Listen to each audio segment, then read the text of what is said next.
नमस्कार मंडळी. आज आपण झणझणीत चविष्ट गवाराच्या शेंगांचा ठेचा ही रेसिपी बघणार आहोत. तर हा ठेचा कसा बनवायचा आणि त्यासाठी काय काय साहित्य पाहिजे तर ते आपण बघणार आहोत.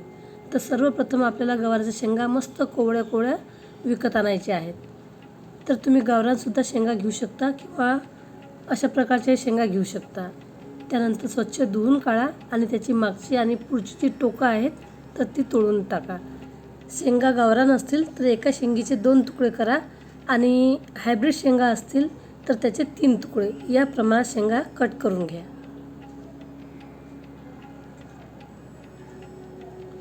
अख्खे शेंगा तुम्ही ठेवू शकता, परंतु त्या आपल्याला परतून घ्यायच्या आहेत, म्हणजे थोड्याफार भाजून घ्यायच्या आहेत. तर त्या भाजताना मोठ्या मोठ्या शेंगा त्या व्यवस्थित भाजता येत नाहीत. त्यासाठी 2 ते 3 तुकड्यामध्ये हे शेंगा कट करून घ्यायच्या आहेत.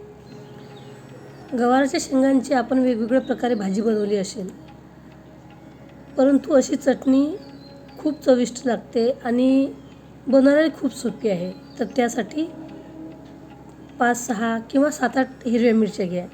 जसे आपल्याला तिखट बनवायचे आहे त्यानुसार मिरच्या घ्यायच्या आहे. 8-10 लसूणच्या पाकळ्या घ्यायच्या आहे. जिरे, मोहरी, हिंग, फोडणीला तेल, चवीनुसार मीठ आणि अर्ध्या लिंबाचा रस हे साहित्य घेऊन आपण आज मस्त टेस्टी आणि झणझणीत चटणी बनवणार आहोत. तर सर्वप्रथम मी अर्धी पळी तेल कढईमध्ये टाकलेलं आहे. 1 चमचा जिरे टाकलं आणि लसूण टाकलेलं आहे. त्यानंतर मिरच्या टाकलेल्या आहेत. त्यानंतर लगेच शेंगा टाका. शेंगा 2 ते 3 मिनिट कमी गॅसवरती मस्त या तेलामध्ये परतून घ्यायचे आहेत.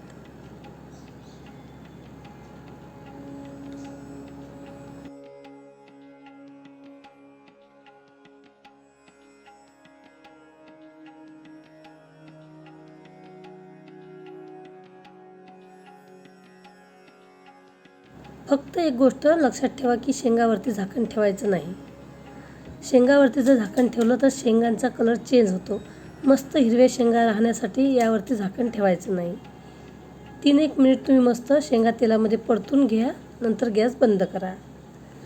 शेंगा पूर्ण थंड झाल्यानंतर मिक्सरच्या भांड्यामध्ये टाकायचे आहे आणि जाडसर वाटून घ्यायचे आहे. जर तुमच्याकडे खलबत्ता असेल तर तुम्ही खलबत्त्यातसुद्धा ह्या शेंगा बारीक करून घेऊ शकता, परंतु त्याला खूप वेळ लागतो. झटपट चटणी तयार करायची म्हणजे आपण मिक्सरच्या भांड्यामध्येच करायला पाहिजे. जास्त बारीक करायची नाही, जाडसर ठेवायची आहे. आता यामध्ये चवीनुसार मीठ आणि भरपूर कोथिंबीर टाकायची आणि जाडसर चटणी वाटून घ्यायची आहे.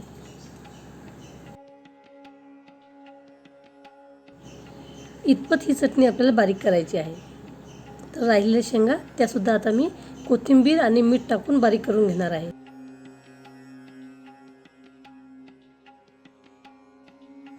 परत गॅस पेटवून कढई ठेवली. अर्धी पळी तेल टाकलेलं आहे. त्यानंतर मोहरी, हिंग, त्यानंतर बारीक केलेली गवाराच्या शेंगांची चटणी, संपूर्ण चटणी टाकून 2-1 मिनिट मस्त तेलामध्ये फ्राय करून घ्यायची आहे. यामध्येच आता आपण लिंबूचा रससुद्धा टाकणार आहोत. 2-1 मिनिट तुम्ही तेलामध्ये परतून घ्या आणि कोथिंबीर टाका. गरमागरम गवाराच्या शेंगांची चटणी तयार झालेली आहे आणि हे तुम्ही कुठल्याही भाकरीसोबत खाऊ शकता. विशेष म्हणजे बाजरीच्या भाकरीसोबत तर अप्रतिम लागते. अवश्य करून बघा आणि खाऊन बघा. अशाच प्रकारच्या नवनवीन पारंपरिक रेसिपीसाठी विदर्भ स्पेशल पाककला आणि संस्कृती या चॅनलला सबस्क्राईब करा. त्याचबरोबर बाजूला घंटीचं बटन असते, त्याच्यावर देखील क्लिक करा, जेणेकरून जेही व्हिडिओ मी अपलोड करेल त्याची नोटिफिकेशन म्हणजेच माहिती आपल्याला त्वरित मिळेल. नुकतंच पावसाळ्याचं आगमन सुरू झालेलं आहे आणि आता मस्त हिरवळ वेगवेगळ्या रानभाज्या, पावसाळी रानभाज्या आता जंगलामध्ये उगवणार आहेत. तर त्यांची माहिती, ओळख, त्यांची रेसिपी हे सर्व व्हिडिओ मी आपल्यासाठी घेऊन येणार आहे. तर तुम्हाला आवड असल्यास अवश्य बघावे.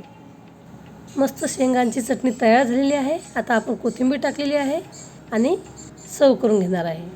मस्त खमंग भाजलेली बाजरीची भाकरी आणि गरमागरम गवाराच्या शेंगांचा ठेचा खूप स्वादिष्ट जेवण आहे. आवश्यक असल्यास वरून तेल घ्यायचं, नाहीतर आपण आधी तेल टाकलेलं आहेच. त्यासोबत तुम्ही कांदा किंवा कांद्याची पात, लोणचं, बघा किती सुंदर चविष्ट आणि हेल्दी जेवण आहे. रेसिपी आवडली तर रेसिपीला लाईक करा, कमेंट करा, शेअरसुद्धा करा. धन्यवाद मंडळी.